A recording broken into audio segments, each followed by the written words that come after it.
भाई बिल्कुल, रेडियो तो आपको बजाना ही पड़ेगा, क्योंकि जिस ढंग से हम सस्टेनेबिलिटी को पेनिट्रेट करने की कोशिश कर रहे हैं आप सभी के साथ, और हम कर रहे हैं longest non stop live radio show आप सभी के लिए। हमारा थीम सस्टेनेबिलिटी है और साथ के साथ जो यूएन के एसडीजी गोल्स हैं उस पर हम ढेर सारी बातें कर रहे हैं। वेलकम बैक फ्रेंड्स, मैं हूं बिंदास भावना और आप सभी को पता है कि ये जो खास non stop live radio show है ये हम आपके लिए लेकर आ रहे हैं और एक बहुत ही खास किताब बनाने की कोशिश कर रहे हैं। एक तरफ तो हमारा जो मुहिम है या फिर हमारा जो इनिशिएटिव है वो इनिशिएटिव है सिर्फ और सिर्फ आप तक सस्टेनेबिलिटी को पहुंचाना, इसके बारे में ढेर सारी जानकारी देना और साथ के साथ इस जानकारी से आपकी जिंदगी में बदलाव लेकर आना। लेकिन दूसरी तरफ आपको भी पता है कि इस जानकारी को देते हुए हमारा एक बहुत ही छोटा सा इनिशिएटिव है, और वो इनिशिएटिव है कि हम अपना नाम दर्ज कराएं इंडिया और एशिया बुक ऑफ रिकॉर्ड्स में। और आप सभी को पता है कि ये रिकॉर्ड बनाने के बाद हम सब इस प्रकार से सस्टेनेबिलिटी को आप तक पहुंचा चुके होंगे कि आप चाहकर भी भूल नहीं पाएंगे। एसडीजी के गोल नंबर 5 की अगर बात करें तो जेंडर इक्वालिटी पर सुबह सुबह मैंने बहुत सारी बातें आप तक पहुंचाई थी। जब तक जेंडर इक्वालिटी सही मायने में हमारी जिंदगी में और हमारे व्यवहार में नहीं आ जाता ना, तब तक हम जिस जेंडर इक्वालिटी को वाकई अचीव नहीं कर सकते। गोल है, लेकिन असली गोल तो ये है कि क्या हमने अपने सोचने, समझने और व्यवहार के तरीके को बदला है। होता क्या है ना कि दिखावे के लिए हम ये जरूर कहते हैं कि आजकल हम बहुत मॉडर्न हो गए हैं और जमाने के साथ चल रहे हैं और हम सभी जेंडर्स को इक्वल मानते हैं, लेकिन जब घर की चार दीवारी में होते हैं तो हमारा व्यवहार ये बताता है कि क्या वाकई हम दोनों जेंडर्स की उतनी रिस्पेक्ट कर पा रहे हैं जितनी दुनिया को दिखाने के लिए हम कहते हैं या करते हैं। चलिए आज इस पर ढेर सारी बातें करने वाले हैं, और आज मैं बात करने वाली हूँ उस रिश्ते की जो सबसे करीबी रिश्ता कहलाता है, यानी वो रिश्ता जो हम घर के अंदर निभाते हैं अपनों के साथ। और जब हम अपनों की बात करते हैं ना तो उन्हीं को हम फॉर ग्रांटेड लेते हैं। तो क्या वहां पर ये दोनों जेंडर इक्वल हैं? क्या वहां पर आज भी हम इक्वालिटी लाने के लिए कुछ बदलाव कर सकते हैं? इस पर ढेर सारी जानकारी, बहुत सारी बात करने के लिए मेरे साथ आज के एक्सपर्ट है विकास भदौरिया जी, फाउंडर एंड सीईओ है सोल सर्फर। और अगर आपको लगता है कि आप जिंदगी की किसी भी उलझन में उलझे हुए हैं या फिर रिश्तों के किसी कॉम्प्लेक्स परेशानी में आप हैं, तो ये आपके लिए सही मायने में सॉल्यूशन का काम करते हैं। विकास जी, आपका स्वागत करूंगी रेडियो मानव रचना 107.8 FM के स्टूडियो में। Thank you so much Bhavna ma'am. Vikas ji, एक बहुत ही खास पहल है रेडियो मानव रचना की जहां हम जेंडर इक्वालिटी की बात कर रहे हैं। आपसे खास तौर पर मैं चाहती थी कि आप हमारे सभी लिस्टर्स को इस चीज पर जरूर अप्राइज करें, क्योंकि हम दो दोहरी दुनिया जीते हैं। एक वो दुनिया जो दिखावट की दुनिया होती है जहां हम पॉलिसीज के बारे में बात करते हैं। आज सुबह हमने जेंडर इक्वालिटी की एचआर पॉलिसीज के बारे में बात की, जहां पर एचआर के हेड ने हमें ये बताया कि अगर हम किसी वर्क प्लेस पर होते हैं तो हर किस्म की इक्वालिटी है और महिलाएं और पुरुष बिल्कुल एक समान है, चाहे फिर वो पे पैरिटी है या रिस्पेक्ट है या फिर डेजिग्नेशन है, सब कुछ इक्वल है। लेकिन चलिए घर की चार दीवारी में घुसते हैं और वहां जाने के बाद चाहे वो इंदिरा नूई हो या फिर Deepika Padukone, I am definitely sure कि वहां जाने के बाद या तो आप पत्नी होते हैं या माँ होते हैं या बहन होते हैं या बेटी होते हैं, और आपकी इक्वेशन जो होती है उस रिश्ते के साथ वो बदल जाती है। और जब वो दो जेंडर आते हैं तो आ जाती है अथॉरिटी, आ जाती है पावर, और फिर वो जो पूरा का पूरा इनइक्वालिटी का सीन होता है वो नजर भी आता है। आपसे मैं जानना चाहूंगी कि अगर हम अपने घर पर एक अच्छा खूबसूरत रिश्ता बनाना चाहते हैं, सस्टेनेबल रिश्ता, जो आज के जमाने में बड़ा मुश्किल है, जिस प्रकार से आप काउंसलिंग कर रहे हैं, ढेर सारे रिश्तों को बनाने की कोशिश कर रहे हैं, बचाने की कोशिश कर रहे हैं, सस्टेनेबल रिश्ता अपने आप में बड़ा मुश्किल है। लेकिन क्या उस सस्टेनेबल रिश्ते में हम जेंडर इक्वालिटी को ला सकते हैं? क्या वो रिस्पेक्ट आ सकता है हस्बैंड एंड वाइफ में या फिर माँ और बेटे में? क्योंकि कुछ भी कहिए, प्यार एक तरफ है, रिस्पेक्ट की बात आते ही माँ तुम्हें कुछ नहीं पता है। और इनफैक्ट एक एड है जिसके बारे में मैं अक्सर चर्चा कर रही हूँ जब से हम जेंडर इक्वालिटी की बात कर रहे हैं। वो एक ऐसा एड है जिसने वाकई हम सबकी आंखें खोली हैं। उसने ये बताया है कि रिश्ता चाहे कोई भी हो, हम आज भी जेंडर के नजरिए से सोचते हैं।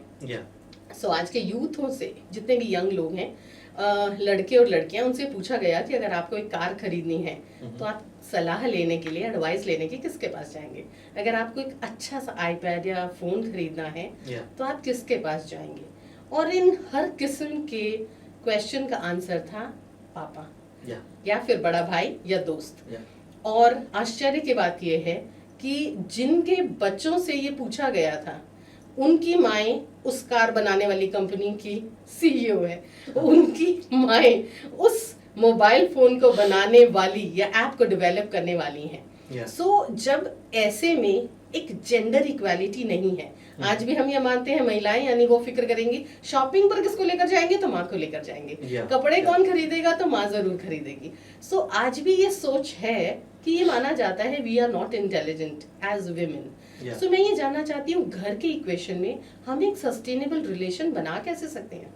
या सो भावना मैम, मुझे लगता है आपने बिल्कुल सही बात बोली कि जो जेंडर इक्वालिटी है इसका अगर आपके वर्क प्लेस पे, आपके बाहरी सराउंडिंग्स में जितना यूज़ है जी उतना ही इसकी इम्पोर्टेंस आपके घर में भी है। यस एंड मुझे लगता है कोई भी जो रिश्ता है वो डेफिनेटली कुछ चीज़ों से आगे बढ़ता है जिसमें म्यूचुअल ट्रस्ट, टुगेदरनेस, इक्वलनेस बहुत ज़्यादा इम्पॉर्टेंट इंग्रेडिएंट्स होते हैं। जी एंड अगर हम म्यूचुअल रिस्पेक्ट की बात करें, somewhere mutual respect revolves around whether you are considering your partner equal in every aspects of life. जी तो वैसे तो सोसाइटी हमें बहुत कुछ बताती है कि when it comes to females, भले वो एजुकेटेड हैं, भले वो हाउसवाइफ नहीं है, they are also earning, but the entire household chores Yes. Belong to them. Yes And when it comes to, let's say, males,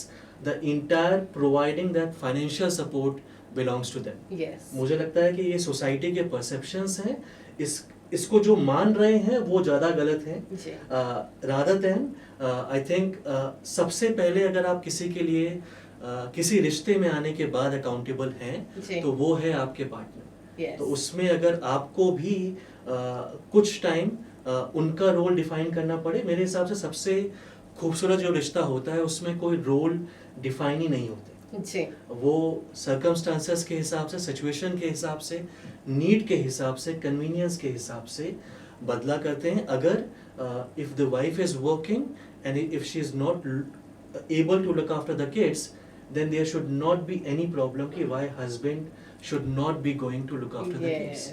Same goes for कि अगर wife 15 घंटे 20 घंटे काम कर रही हैं, उसके बाद she can't cook food. Yes. And this should be definitely understandable. This should be taken by the husband as well. And अगर वहाँ पे husband थोड़े वक्त के लिए free हैं तो उनका भी चाय बनाना या उनका भी खाना बनाने में हेल्प करना कहीं से भी उनके रिस्पेक्ट, उनके इंटायर पर्सोना को कहीं से भी डिप्लीट नहीं करता है, कहीं से भी रिड्यूस नहीं करता है। तो I think every relationship these days, and especially these days when both the partners are earning, definitely needs that gender equality, definitely needs that sustainability, because when that equalness, that togetherness, that kind of feeling is not there, that relationship won't be surviving for long. And I think that's what you want when you marry someone, either in a love marriage or an arranged marriage, कि आप अपने partner के साथ सालों साल रहें, बहुत खुशी के साथ Yes. रहें. So I think definitely we should keep on promoting the gender equality. This is one of the most important ingredient of any of the relationships out there, and I have no qualms of admitting that. In fact, every other session, whatever issues that or whatever conflicts that we are facing at Soul Suffer, majority of the cases, the base and the crux is revolving around the gender equality part. That the one of the partner doesn't think that the other partner also deserves that respect, Yes. that space, that love, that freedom altogether. Actually, and hearing it from a man is very, very convincing and very, very satisfactory, because very less men admit this.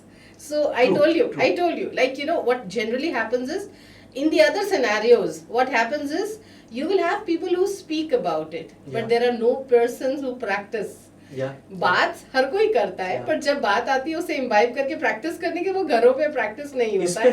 Specially घरों में exact, again and again I am emphasising, ये सब कुछ उन चार दीवारियों में होता है जहां आप जज नहीं किए जा रहे हैं। आप अपने वर्क प्लेस पर जज किए जा रहे हैं। वहां आपको, अगर आपकी विमेन कॉलीग्स हैं तो ऑब्जर्व कर रही हैं, वो देखेंगी कि आपका व्यवहार कैसा है। करेक्ट, या हमने इसके बारे में भी बात की है कि एक तहजीब और तमीज से आपको क्या वर्क प्लेसेस पर रिस्पेक्ट मिल रहा है या नहीं, और उसके लिए रिड्रेसल फोरम्स हैं, इनके बारे में बात हो चुकी है। बट जब हम घर की बात करते हैं तो घर में कोई रिड्रेसल फोरम नहीं होता है, और अगर वो होता है, जिसके बारे में अब मैं अगला सवाल पूछूंगी, तो उसका मतलब होता है एक बहुत बड़ा कलह।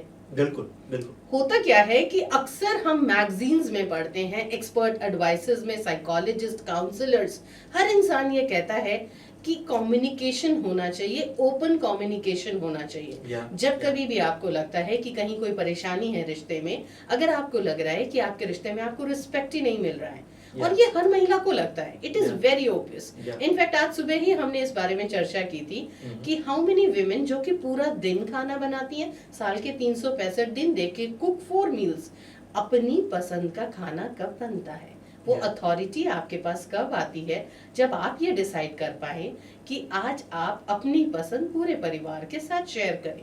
Why? What happens is, as long as you're a wife, you're cooking whatever is very very favorite of your husband. और उसके बाद होता क्या है कि फिर बच्चे आ जाते हैं, और फिर कॉम्प्रोमाइज, और एक लंबे समय का कॉम्प्रोमाइज, आप भी इत्तेफाक रखेंगे विकास जी, रिश्तों में दरारें लाने लग जाना है। Definitely, any given day I would say, yeah. सो विकास जी, मेरा सवाल ये है कि जब हम चार दीवारी की बात कर रहे हैं और हम उन चीजों की बात कर रहे हैं जो सबसे जरूरी है, कम्युनिकेशन, क्या एक महिला जब अपने पति को, अपने पिता को, अपने भाई को ये कहना चाहती है, आई नीड माई डिसीजन, मैं अपने जिंदगी को अपनी सोच से जीना चाहती हूँ, तो वहां पर क्या होता है? क्या कभी ऐसा होता है कि सुनवाई होती है? अक्सर सिर्फ ये होता है, अगर वो पिता है तो वो डांट देंगे, अगर भाई है तो वो झुठलाकर चला जाएगा, वो कहेगा ये सब बकवास की बातें हैं, और अगर पति है तो वहां झगड़ा हो जाएगा। बट कभी भी ओपन कम्युनिकेशन नहीं होता है, nobody sits and talks. Certainly, मतलब आई थिंक ये आजकल की शादियों, मैरिजेस का एक बहुत बड़ा फैक्ट है कि as you said, rightly said, कि nobody sits and talk. Everybody is so busy, specially जहाँ पे दोनों हस्बैंड वाइफ काम कर रहे हैं, या फिर मान लीजिए अगर सिर्फ हस्बैंड भी काम कर रहे हैं।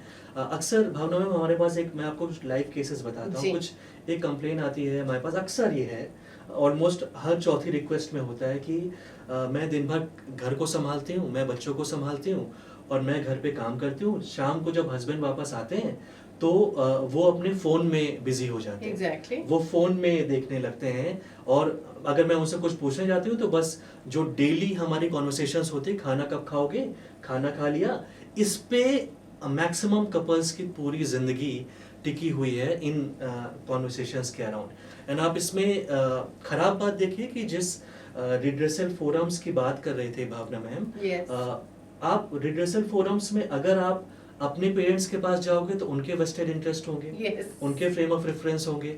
अगर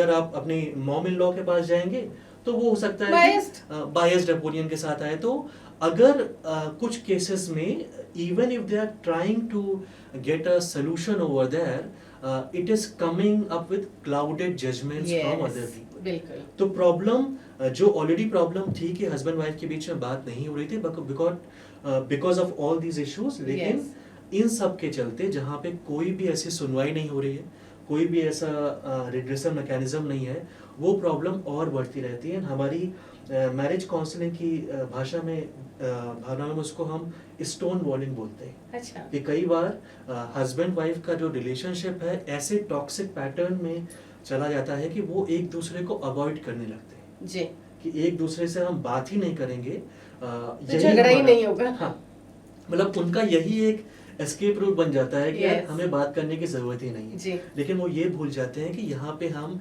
किसी गर्लफ्रेंड बॉयफ्रेंड के रिश्ते की बात नहीं कर रहे हैं, यहाँ पे हम शादी के रिश्ते की बात कर रहे हैं। कई बार ऐसी कंप्लेन आती है भावना मैम कि मैं सिर्फ इस शादी में हूँ सिर्फ अपने बेटे के लिए Yeah, but या for the अपने बेटे kids, के लिए, for the yes, kids. yes. And because अगर किड्स छोटे हैं, हाँ. 2 साल 5 साल 7 साल, तो और problem, nobody, because at the end of the day अगर आप देखेंगे अपने बच्चों से हर कोई प्यार करता है। Yes. उसमें किसी की कोई बायसनेस नहीं होती है, कोई भी वैसा सिनेरियो नहीं होता है। तो उस केस में there are so many people, lakhs of people out there who are open to survive in an unhappy marriage. Actually.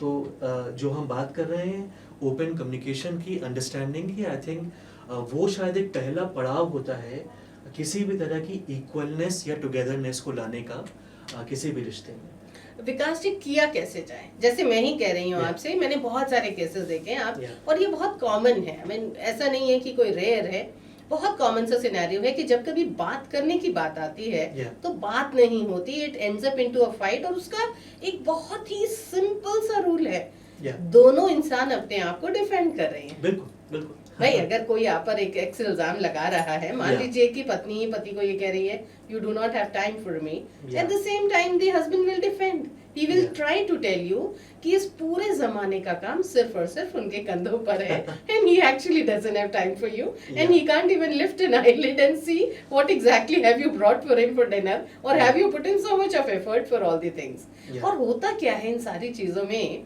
कि जिस प्रकार आपने कहा कि धीरे धीरे वो साइलेंस आ जाता है, साइलेंस के बाद दरारें आ जाती हैं, Yeah. And then you compromise. Yeah. तो मुझे बताइए कि ये डायलॉग शुरू कैसे किया जाए, ये कॉम्बिनेशन की कैसी जाए?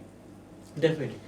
सो मुझे लगता है इसमें कोई भी बहुत, हम इसको काफी कॉम्प्लिकेटेड बना देते हैं भावना। हाँ जी। इतनी कई बार ऐसा देखा गया है कि जो लोग लेट्स से रिलेशनशिप में थे, गर्लफ्रेंड बॉयफ्रेंड थे, जो कि रिलेशनशिप में काफी लंबे टाइम से भी थे, जी, लेकिन जैसे ही शादी हुई, शादी के 20 दिन बाद, 3 महीने बाद, हाँ, एग्जैक्टली। उनको रियलिटी हिट कर गई।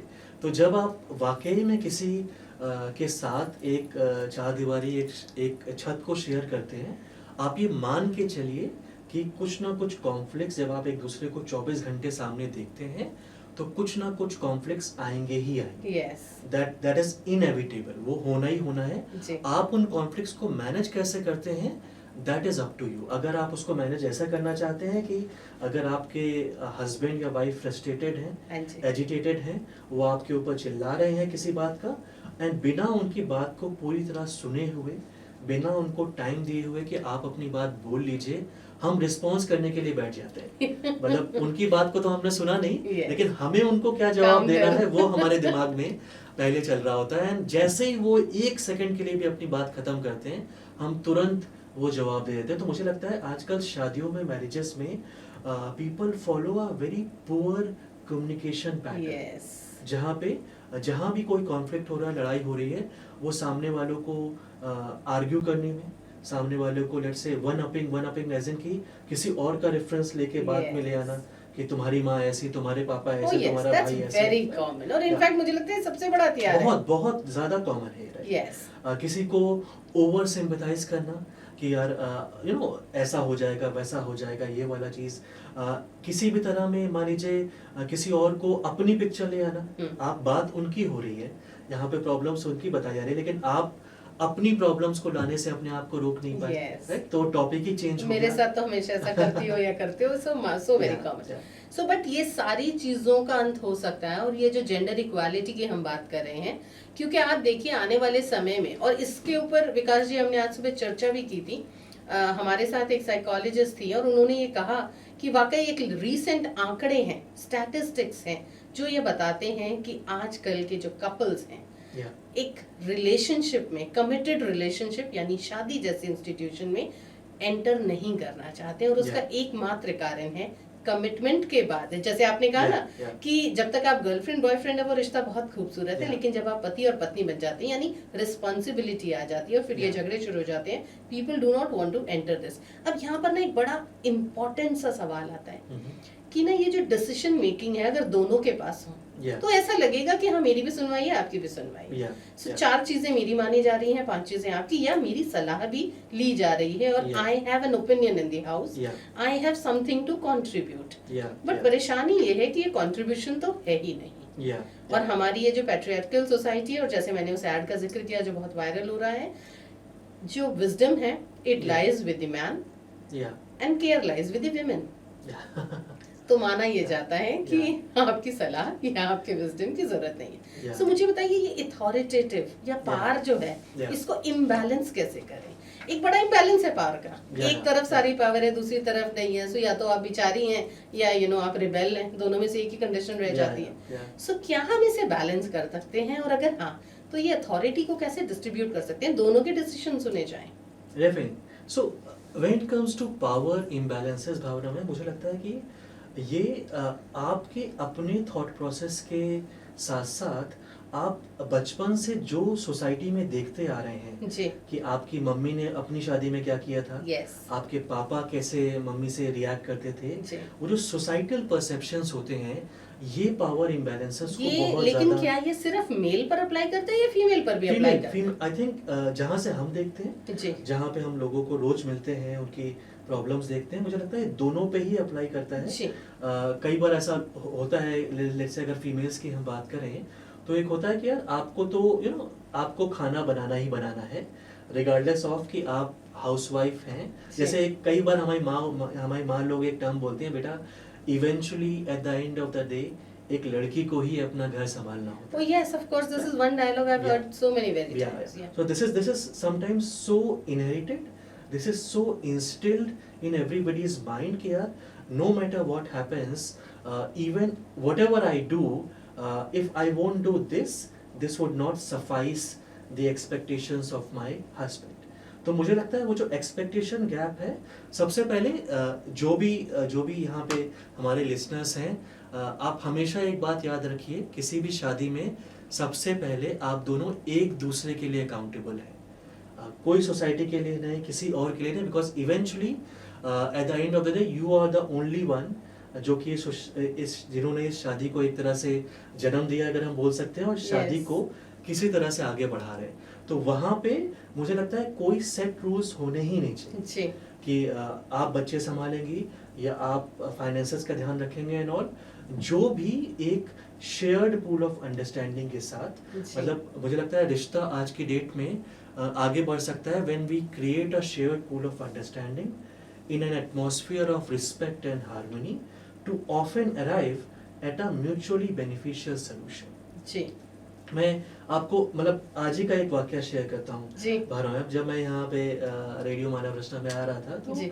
मैं सुबह से मीटिंग्स में था, यस तो और मेरी वाइफ की आज छुट्टी होती है, यस तो मैंने अब मेरी वाइफ से बोला कि यार शायद मैं थोड़ा सा अपने अपने जो मैं पहनने वाला हूँ एंड ऑल, मैं शायद उसको अरेंज ना कर पाऊँ, आप प्लीज फ्री हो and you can do that, Yes. Please arrange my clothes and all, please arrange my shoes and all, so that I don't get delay for anything, right. जी यहाँ पे किसी भी तरह का एक एज इन कोई हमने वो फॉलो नहीं किया, कोई सेट पैटर्न के नहीं यार अगर आपके कपड़े हैं तो आप ही देखेंगे, आपके शूज हैं तो आप ही देखेंगे। उस मोमेंट की, उस सिचुएशन की जो दरकार थी, जी जो एक शेयर्ड पूल ऑफ अंडरस्टैंडिंग हमने आपस में बनाई Yes. है, वो मुझे लगता है कि अगर हमारे रिश्ते को आगे बहुत खूबसूरती से बढ़ा सकता है। वो ऐसे बहुत सारे कपल्स हैं, मैरिड कपल्स हैं, जिनको कभी ना कभी और उसको कभी भी आप गलत कोनोटेशंस के वर्ड के साथ ना जोड़िए। Yes. मुझे लगता है कि यार लोग कई बार वर्ड यूज करते हैं, आपको झुकना पड़ेगा, Yes. आपको कॉम्प्रोमाइज करना हाँ पड़ेगा, कॉम्प्रोमाइज तो Right? इट जस्ट हाँ, तो ये जो वर्ड है सबसे पहले इससे मुझे लगता है कि सबको छुटकारा पाना चाहिए। वो कोई भी कॉम्प्रोमाइज नहीं है, उसको एक अच्छी shared pool of understanding word से रिप्लेस कर दीजिए। एंड वो आप किसी और के लिए नहीं कर रहे हैं, आप अपने पार्टनर के लिए कर रहे हैं, जिसके साथ आप बहुत खूबसूरत, बहुत अच्छी लाइफ को आगे बढ़ाना चाहते हैं, बिताना जी। चाहते हैं। तो मुझे लगता है कि इसलिए कई बार आपने देखा होगा भानु कि कई लोग बहुत इमोशनल व्हाट्सएप स्टेटसेस लगाने लगते हैं, राइट। Yes. कि और खासकर कि विमेन पावर के Oh, around, yes, right, yes. मतलब स्ट्रॉन्ग वुमेन के अराउंड, या फिर कई मेल्स भी ऐसा करते हैं, वो जी। अपने डायरेक्शन में लगाते हैं। मुझे लगता है कि लोग कई बार उन जो स्टेटसेस में अपनी जिंदगी या आइडेंटिटी एक्चुअली यस एंड वो ये भूल जाते हैं कि जितनी बार भी वो ऐसे एक्सटर्नल स्टिमुलस को लगाएंगे, उतनी बार वो चीज उनको और फील करेंगे, यस राइट। तो मुझे लगता है इस सारी निगेटिविटी से, इस सारे काइंड ऑफ परसेप्शन से, सोसाइटल परसेप्शन से हमें डेफिनेटली दूर रहना चाहिए। इनफैक्ट जैसे आप कुछ रिपोर्ट्स की बात कर रही थी, जी। अभी एक लिंक्डइन पे एक बहुत अच्छी पोस्ट वायरल हो रही है, जहाँ जी। पे there is a female who is pregnant right now, and she is not married, Yes, and she is celebrating that, of course. right? Because and the way I say it, there is no harm in doing that. No, Bollywood की एक star है जिन्होंने कुछ ही समय पहले इस बात को डिस्क्लोज किया, बिल्कुल, एंड ऑफ कोर्स क्योंकि ट्रोलर्स हैं या इंटरनेट है और Yeah. 100 तरह की भ्रांतियां हैं लोगों की, so everybody said the same thing कि भाई who is the father, Yeah. And the best part is she had very nice answer for all of them. हाँ, you really worried about that, why should you? Yeah, जब कभी मेरा मन करेगा मैं आपको बता दूंगी. So that's very nice. Yeah. So I really feel कि क्या ये decision, this is what I was asking you, yeah, yeah. कि क्या हम चीजें कहना चाहते हैं, हम पूछना चाहते हैं, Yeah, yeah. हमारा ओपिनियन मैटर करता है या नहीं, ये एक बहुत बड़ी चीज है. Yeah. तो मान लीजिए कि एक पति के घर का डिसीजन है, Yeah. मान लीजिए प्रॉपर्टी की बात है, उसे एक घर खरीदना है, Yeah. तो he would never bother to ask his wife कि मैं एक्स अमाउंट को घर में इन्वेस्ट करूं, मैं बैंक में रखूं या फिर कोई भी XYZ काम करूं. Yeah. क्यों? क्योंकि माना जाता है ये पावर गेम है और ये पावर तो उनके पास है. और लेकिन जब ये सच्चाई खुलती है, यानी बाद में आता है, तो आधी कलें यहीं से शुरू हो जाते हैं. So half the drift starts. तुमने मुझसे पूछा नहीं, मुझे बताया नहीं, I am not considered, you Yeah. No. And फिर ये जो अनहैप्पीनेस है ये पूरे परिवार में नजर आती है, Yeah. उन Yeah. एक्शंस में नजर आती है. Yeah. Yeah. सो ये जो पावर है, ये जो डिसीजन मेकिंग पावर है, क्या दोनों के पास नहीं रह सकती है? क्या ओपिनियंस दोनों के नहीं लिए जा सकते हैं? और अगर Yeah. हाँ तो कैसे? Yeah. नहीं, आई थिंक दोनों के लिए जा सकते हैं, एंड दोनों के लिए जाने भी चाहिए. लेकिन कई बार जो हमने देखा है भावना में, कई बार पार्टनर्स के आपस में बहुत सारे पास्ट ग्रजेस होते हैं. जी. यार, जब लास्ट टाइम मैंने तुमसे कुछ हेल्प मांगी थी, तो तुमने तो तुमने एक अलग ही मुझे सोल्यूशन दिया, जिससे मुझे या तो नुकसान हुआ, Yes. या मेरा पब्लिकली मान लीजिए कि मुझे डिमीन फील हुआ, Yes, या yes. मुझे डिसरिस्पेक्टफुल फील हुआ. हाँ. तो ऐसे कई सारे लोग हैं जिन्होंने शायद पहले कोशिश करी, जी. लेकिन उसका आउटकम उनके हिसाब से डिजायर्ड आउटकम नहीं था. Yes. तो उनको अब लगता है कि यार दोबारा तो इसकी कोशिश करनी भी बिल्कुल बेकार खराब है. तो मुझे लगता है जो भी हमारे लिसनर्स हैं वो हमें सुन रहे हैं, सबसे पहले उन पास ग्रजेस पे आप सारे लोग काम करिए, कोशिश करिए वो पास ग्रजेस जो हैं वो लंबे पीरियड के लिए इंस्टिल ना हो जाए.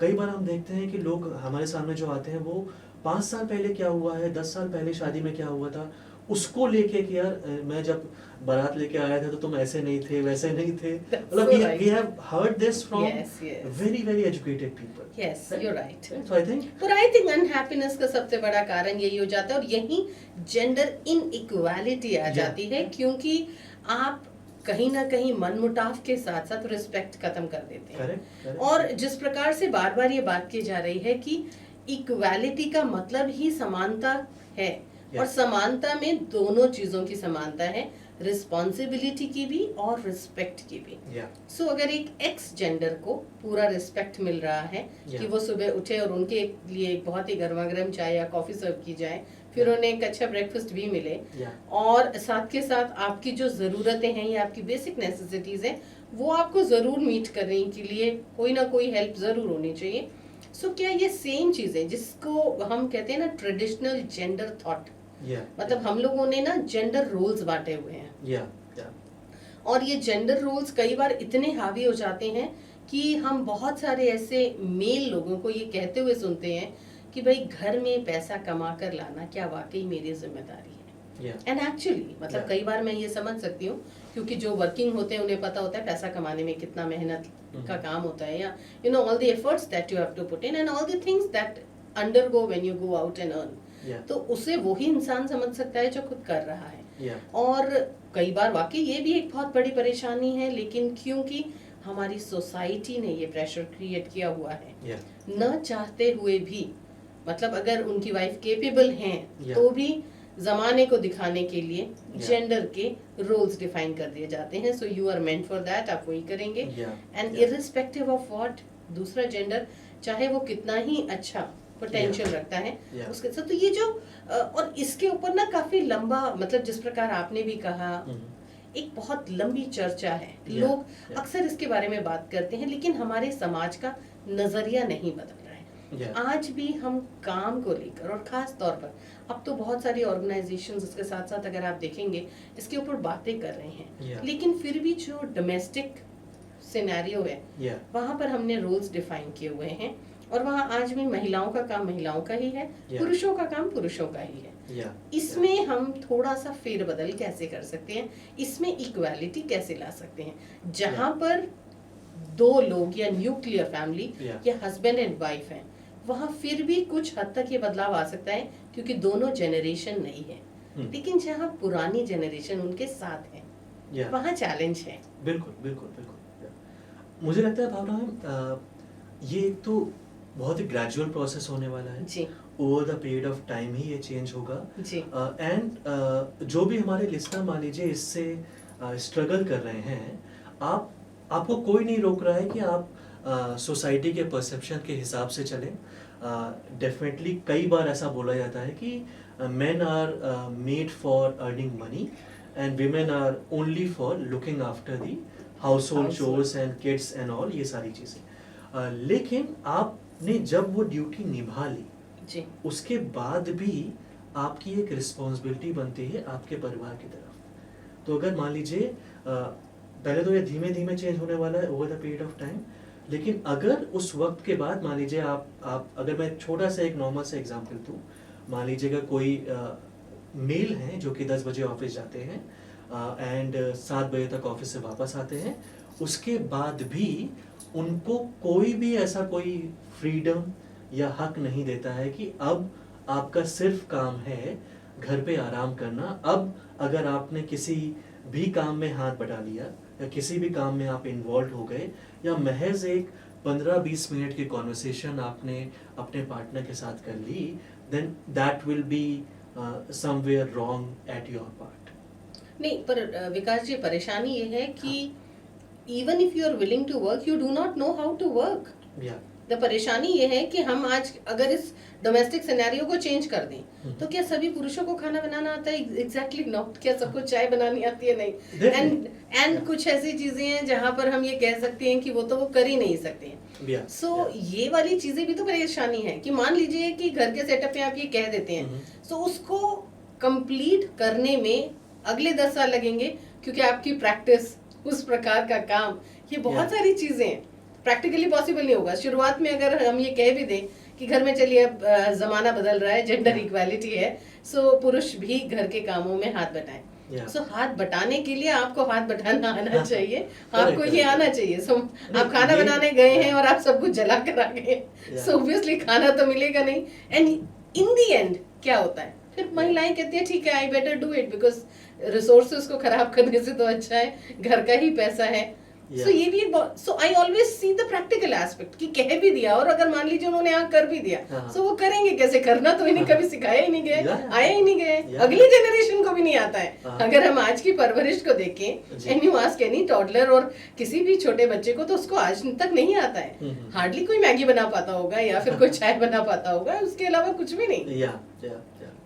नहीं, डेफिनेटली मुझे लगता है बिल्कुल सही बात बोली आपने। मुझे आज की डेट में भावना मैम, अगर शादियों को वाकई में बचाना है कि आपको बहुत अच्छी जिंदगी साथ में गुजारनी है अपने पार्टनर के, मुझे लगता है वैसे तो 3 होती हैं, कुकिंग, ड्राइविंग एंड स्विमिंग। चलिए स्विमिंग को थोड़ी देर हटा भी देते हैं हम, मतलब उसे हम फिर भी शौक में लेकर आ सकते हैं, जरूरी नहीं है हम जी सकते हैं उसके अलावा। लेकिन मुझे लगता है कुकिंग एंड ड्राइविंग एक ऐसी चीज है जो अगर मैक्सिमम कपल्स दोनों को अपनी लाइफ में ले आए, आप देखोगे बहुत सारी प्रॉब्लम्स आपकी वैसे भी एड्रेस हो सकती हैं, सॉर्ट हो सकती हैं। उससे ये होगा, मान लीजिए अगर बच्चे को स्कूल से लाना है या इन लॉस के लिए कुछ मेडिसिन लानी है, और irrespective normal pick and drop, right.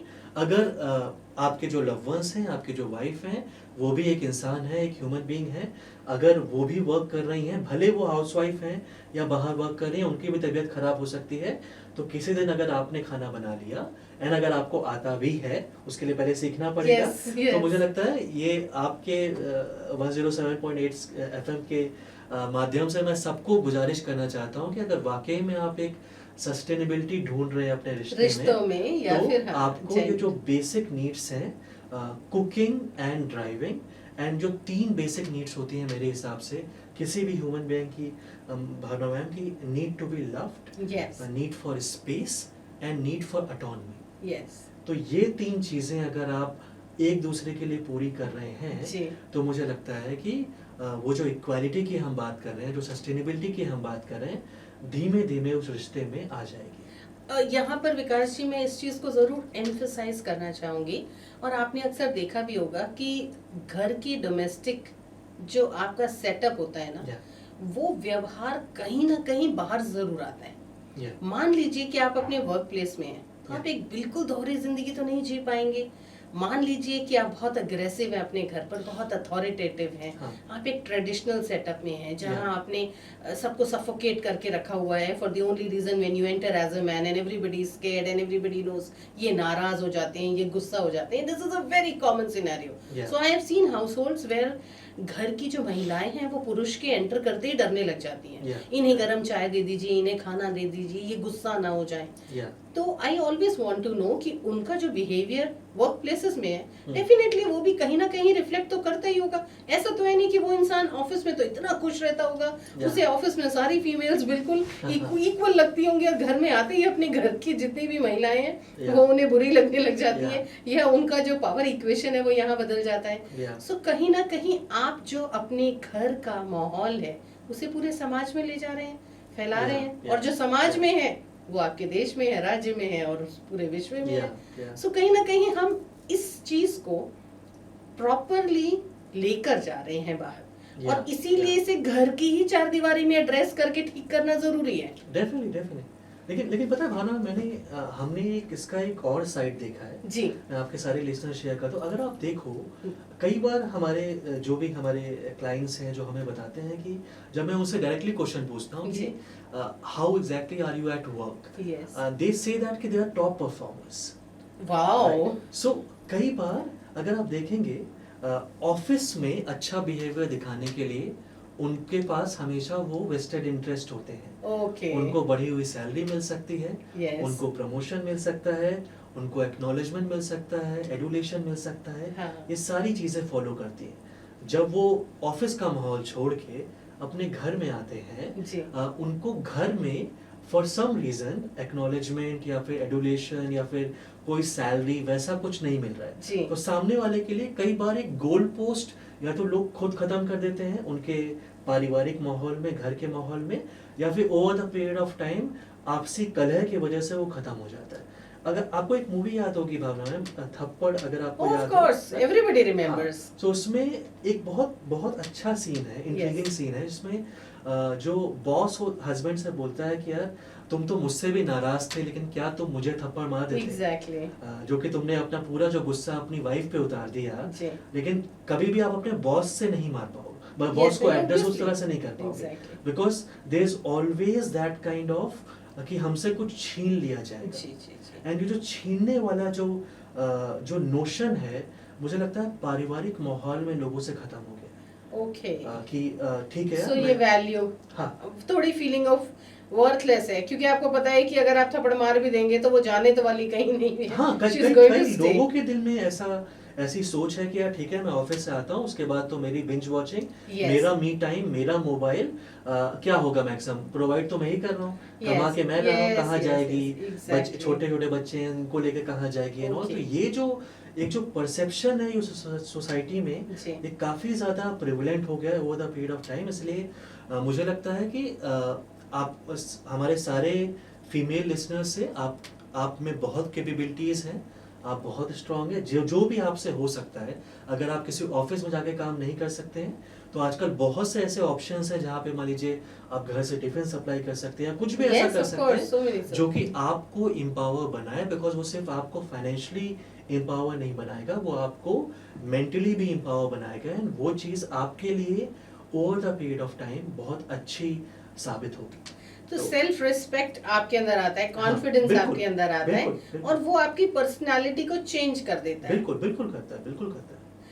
अब एक बड़ा आखिरी और अहम मुद्दा, हाँ जी। और ये इतना कॉमन है, हम सब देखते हैं और हम उसे इग्नोर इसलिए कर देते हैं, या फिर अगर हम उसे बहुत पॉलिश्ड भाषा में कहें so we brush it under the carpet. Yeah, और उसका yeah. एकमात्र कारण है कि हमें ऐसा लगता है जमाना क्या कहेगा, Yeah. और वो है आपका जो मनमुटाव है वो दुनिया के आगे नहीं लाना है। Mhm. चाहे फिर वो कोई भी कमजोरी हो, वो Correct. एक मेल की या फीमेल की कमजोरी है, whatever it is, Yeah. We do not discuss whatever is happening within the domestic walls, Yeah. क्योंकि जमाना क्या कहेगा। Yeah. और ये जो जमाना क्या कहेगा is such a big question, जिसके कारण सारे के सारे लोग इस इक्वालिटी को एक्सेप्ट करते जा रहे हैं। Yeah. देखिए, आपने जिस प्रकार से कहा और बहुत खूबसूरत मैसेज दिया for all the women out there, that they have to realise they have the potential, they have just everything that a normal human being should have, Yeah. But the only thing is we are accepting it, Yeah. And just because we accepted it somebody is doing it. Yeah. तो मुझे ये बताइए कि ये जो acceptance है ये सिर्फ सोसाइटी के कारण है? Definitely, और हम definitely, yeah. हमेशा Yeah. मान लीजिए दो हस्बैंड वाइफ में आपस में लड़ाई हो रही है, सडनली थर्ड पर्सन वॉक्स इन, जो कि रैंडम स्ट्रेंजर है या फिर रिलेटिव है या फिर नेबर है। सो Yeah. होता क्या है, दोनों जल्दी जल्दी आपस में एकदम नॉर्मल एक्ट करने लग जाते हैं, but Yeah, nobody yeah. Wants to say that yes there is a problem with us. Yeah. Yeah. कोई भी डिस्कस नहीं करता है ओपनली, कोई किसी को नहीं बताता है। Yeah. सालों साल झगड़ा कर होगा, रिश्ता इस नौबत पर आ जाएगा कि आप डिवोर्स की कंडीशन पर आ जाएंगे, बट कभी भी हम डिस्कस नहीं करते। Yeah. Yeah. क्यों? क्योंकि हमें लगता है कि इससे हमारी बेइज्जती हो जाएगी, we do not have a strong relationship. Definitely, और यहाँ yeah. पर शुरुआत होती है जेंडर में डिस्ट्रस्ट आने की। ओब्वियसली ट्रस्ट खत्म हो रहा है धीरे धीरे, यू नो, आप लोगों का इंटरेस्ट खत्म हो जाता है, Yeah, और फिर yeah. वहां पर आ जाती है इनइक्वालिटी। सो Certainly, जिस yeah. रिश्ते की इक्वालिटी के बेसिस पर हम सस्टेनेबिलिटी की बात कर रहे हैं, Yeah. वो रिश्ता तो सस्टेन कर ही नहीं रहा है। या नहीं, डेफिनेटली, मतलब ये बहुत सही बात है मैम। ये तो अगर देखा जाए तो हमारे पास तो इसकी इनफ टेस्टिमनी है जो कि हम डेली बेसिस पे देखते हैं जी। कि हमें पता है, जब हम मान लीजिए किसी फीमेल से बात कर रहे हैं, हमें डेफिनेटली समझ में आ जाता है कि उनके साथ वाकई में बहुत सारी प्रॉब्लम चल रही है, उनकी मेंटल हेल्थ बहुत ज़्यादा डिटोरेट हो रही है over the period of time. Now she can't handle Yes. Any more. लेकिन वो दबी सी ज़बान में हमें बोलती हैं कि यार सर मैं तो डेफिनेटली चाहती हूँ, लेकिन शायद मेरे हस्बैंड साथ नहीं देंगे, Yes. वो मेरे साथ प्रोफेशनल सपोर्ट लेने नहीं आएंगे। जी। राइट? उस केस में अगर आप देखिए, एक तो एक पार्टनर ने प्रॉब्लम रियलाइज कर ली, जी। घर वालों को बता नहीं सकते हैं बिकॉज उनके वेस्टेड इंटरेस्ट या जो भी बायस्ड वर्जन्स आएंगे, लेकिन बाहर जब उन्होंने कोशिश करी उसमें भी दूसरे पार्टनर का थोड़ा सा सपोर्ट नहीं आया। वहाँ Yes. पे भी एक इक्वालिटी मिसिंग हो गई कि यार this is not the marriage only for the wife और फॉर द हस्बैंड नहीं, पर से। यही बात तो विकास जी मैं कह रही हूँ। Yeah. आप इस मुद्दे को, आप तो उन लोगों की बात कर रहे हैं जिन महिलाओं ने इतनी हिम्मत की है। Yeah. I am so happy कि there are these courageous women who had True. Thought that they will take it out, True, but true. The point is it is never taken out of the house. Discussion नहीं होता है, Yeah, yeah, so yeah. Immediate family को नहीं पता है, और फिर अगर Yeah. इसका डिस्कशन होता है तो that means that you are walking out of the relation. क्यों? Yeah. क्योंकि तुमने तो सबको बता दिया। Yeah, So are you yeah. getting it? The Yeah. problem is कि हम इसको इशू को किसी को बताएंगे ही नहीं, Yeah. और बताएंगे नहीं तो कभी सॉल्व भी नहीं होगा, और Correct, सॉल्व नहीं correct, होगा तो वही पहला सवाल जहाँ जेंडर इक्वालिटी नहीं है, Yeah. क्या हमें कम्युनिकेशन कर पाएंगे? So Yeah. जब आप डिस्कस ही नहीं कर सकते हैं कि Correct, आपके correct, परिवार में, आपके Yeah. रिश्तों में क्या हो रहा है, सो Yeah. वहां पर तो सबसे पहले परेशानी यही आती है कि इक्वालिटी है ही नहीं। Certainly. भावना मैम, पता है, सिर्फ एक शादी हो जाना हाँ। या सिर्फ एक घर शेयर करना कहीं से भी ये नहीं बताता है कि आप दोनों एक बहुत एज अ अच्छे रिश्ते पार्टनर में या फिर एज एक हैप्पी मैरिज में Yes. साथ में है।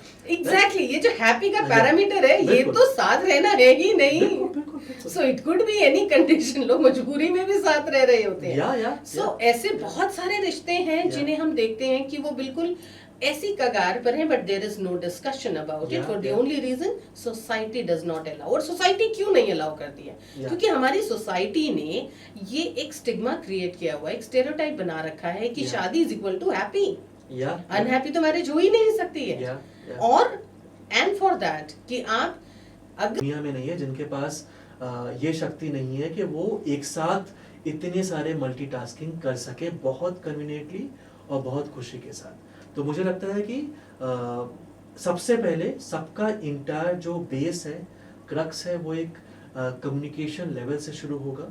कोशिश करिए उस कम्युनिकेशन लेवल में एक दूसरे के साथ आर्ग्यू मत करिए, एक चीज बोली जाती है भावना मैम कि if you can just be silent, if you can just be, let's say, just be a good listener while your partner is agitated and frustrated, then probably you will get to know the feeling of loneliness, the feeling of insecurities, the feeling of so much emotional turmoil behind that kind of frustration or loneliness. आपको जो दिख रहा है, आपको बस वो गुस्सा दिख रहा है, आपको वो फ्रस्ट्रेशन दिख रही है. अगर हम सारे लोग मिलके उस वाइस की तरफ चले जाएं कि वाई ऐसा क्यों हो रहा है, जी. क्या इसका स्रोत मैं हूँ, या फिर कोई पुरानी बात है, या फिर हस्बैंड कुछ नहीं बोल पा रहे. कई बार ऐसा होता है कि यहाँ पर सिर्फ मुझे लगता है अगर हम जेंडर इक्वालिटी की बात कर रहे हैं, ऐसे कई सारे केसेस में देखा गया है जहाँ पे even husbands were not able to share Yes. Their personal emotional turmoils और बिल्कुल दोज ठीक. बैड फेजेस और रफ फेजेस, बिकॉज उनको लगा कि यार जब भी वो शेयर करेंगे. हमने तो इमोशंस को भी जेंडर के साथ बिल्कुल, जोड़ दिया. बिल्कुल, बिल्कुल. So any kind of emotion that is weak, वो जेंडर Yeah. तो हो ही नहीं सकता Yeah. है for a Yeah. Male, because male is very very strong. Yeah. रोना जो है वो तो महिलाओं का काम है. बिल्कुल. नाराज होना, गुस्सा होना वो महिलाओं का काम है. Yeah. Yeah. शिकायत करना महिलाओं का काम है. ये हमने जेंडर के साथ जोड़ा है, जबकि बिल्कुल. ये इमोशन हर इंसान में हो सकता है. Definitely एक हो पुरुष सकता में भी हो सकता है. रोना उन्हें भी आ सकता है, दुख उन्हें भी हो सकता है. Definitely. बट हमने उन्हें उससे वंचित रख दिया है. Definitely. और हमने उन्हें ऐसा बना दिया है कि ना आप, मतलब you become a robot, you are not a human being. Yeah. ना आपको Yeah. नाराजगी होगी, ना आपको खुशी महसूस होगी, ना आपको गुस्सा आएगा, ना आपको रोना आएगा. So I think that is again, ये जो प्रेशर है ना, Yeah. Yeah. जेंडर का प्रेशर. आप Yeah. समझिए इस इक्वालिटी की प्रॉब्लम कहाँ आ बिल्कुल, रही है. बिल्कुल, ये बिल्कुल. जेंडर का प्रेशर है. Yeah. Yeah. नहीं, जैसे definitely. Yeah. महिलाओं पर एक प्रेशर है सुपर नेचुरल पार बनने का. आप बच्चे को भी देखो, ऑफिस में एक्सेल करो, आप घर पर भी अच्छा खाना बनाओ, Yeah. अपने रिश्तेदारों को खुश रखो, Yeah. एंड इन सब के बाद आप सबसे दुनिया की हसीन औरत बनकर बाहर निकलो. Yeah. And then at the same time a man is expected to earn very well, look very handsome, and bring back so many gifts, be very Yeah. Chivalrist. कहाँ हम इंसान है, is it really possible? Yeah. So Yeah. अगर हम ये gender के साथ, सो बार बार gender inequality इसीलिए आती है, Yeah. और इसीलिए सस्टेनेबिलिटी नहीं है हमारे Yeah. रिश्तों Yeah. में या फिर जेंडर की चॉइसेस में, बिकॉज हमने हर चीज को एक जेंडर के साथ जोड़ दिया है और इंसान Correct. को इंसान बनाने से अलग कर दिया है. एंड भरवान, इसमें एक और चीज मैं ऐड करूँ. जी. मुझे लगता है कि इसमें जो वो दोनों साइड के पेरेंट्स हैं, जी. उनका भी बहुत मेजर रोल है. जी. अगर आप मान लीजिए शादी होने के बाद हर दिन या तो अपनी बहू को या फिर अपने दामाद को या फिर अपने बेटे को या बेटी को हर दिन आप कुछ ना कुछ बता रहे हो कि ऐसा करना चाहिए, राइट, हस्बैंड को खाना मिलना ही चाहिए, I know. राइट, नहीं तुम्हें घर संभालना ही पड़ेगा, Yes. नहीं यार वो नहीं बोलेंगे, तुम्हें उनसे बात करनी पड़ेगी, यार अगर बच्चे हो गए हैं तो ठीक है, तुम्हें शुरुआत में 1-2 साल तुम्हें ही संभालना पड़ेगा. This is being propagated sometimes by the older generation yes, to a new generation. बिल्कुल. तो मुझे लगता है सिर्फ अगर पूरा जो ओनस है हम सिर्फ हस्बैंड वाइफ पे हमें नहीं डालना चाहिए. जो उनके इमीडिएट रिश्तेदार हैं उन पे भी ये रिस्पॉन्सिबिलिटी बनती है कि जितनी बार भी आप उनको ये चीज़ बोलोगे, आप कहीं ना कहीं उस इनइक्वालिटी को प्रोपोगेट कर रहे हैं, वो उनके दिलो दिमाग में वो चीज़ इंस्टिल कर रही है, फिर वो उसी फुटप्रिंट्स को कहीं ना कहीं फॉलो करेंगे. एंड मुझे लगता है वो अपनी शादी में, अपने रिश्ते में उसी तरह से अनहैप्पी होते हुए आगे बढ़ेंगे. So quickly, time by the studio clock 16:55 and 56. विकास जी, मुझे बताइए क्या टेक अवे कहेंगे जेंडर इक्वालिटी को बनाए रखने में और एक सस्टेनेबल रिश्ता बनाए रखने में? बिल्कुल. सो मुझे लगता है सबसे कुछ पॉइंटर्स में हम टेक अवे दे देते हैं आज हमारे सभी लिसनर्स को. डेफिनेटली. सबसे पहले you are not accountable to any society perceptions. Yes. First and foremost you are accountable to each other. Yes. जिस दिन जिस मोमेंट पे आप ये बात समझ लेंगे, आप खुद उस इक्वालिटी की तरफ मुझे लगता है जाने लगेंगे. अगर आप काम करते हैं तो आपकी वाइफ भी काम करती हैं. You should build a happy future together. Yes. तो वहाँ उसमें उसको बिल्ड करने में चाहे बच्चों को संभालने से लेकर, इन लॉज को संभालने से लेकर, हाउस होल्ड चोर से लेकर, घर के रिपेयर काम से लेकर, इसमें किसी भी चीज में जेंडर नहीं लिखा हुआ है. Yes. तो जब नहीं लिखा हुआ है तो आप अलग से उसको क्रिएट मत करिए, because at the end of the day अगर आप अपना रियल सेल्फ ऑफिस में नहीं दिखा पाते हैं जी. तो सिर्फ अपना नेगेटिव सेल्फ अपने घर पे ना दिखा पाइए, जहाँ Yes. पे आप सिर्फ अपना फ्रस्ट्रेशन, इरिटेशन उतार रहे हैं. आप एक बहुत अच्छा पर्सपेक्टिव भी आगे बढ़ा सकते हैं। कुछ खास चीजें हैं जो विकास जी ने आज हमें बताई और हमें समझने की जरूरत है। हमने ना हर चीज को जेंडर के साथ जोड़ दिया है और इसीलिए हमने अपने रिश्तों को कॉम्प्लेक्स और साथ के साथ जिंदगी को बहुत ही ज्यादा परेशानियों से भर दिया है। अगर आप जिंदगी को बहुत ही लाइट रखना चाहते हैं, खुशी के साथ रहना चाहते हैं, बहुत सारे बैगेज को अपने सर पर नहीं रखना चाहते हैं, कुछ चीजें हमेशा ध्यान रखिए। हम सब इंसान हैं, औरत और आदमी या फिर महिला या पुरुष या लड़का या लड़की हम बाद में हैं, सबसे पहले हम इंसान हैं और हम सबको भगवान ने एक ही मैकेनिज्म के साथ भेजा है।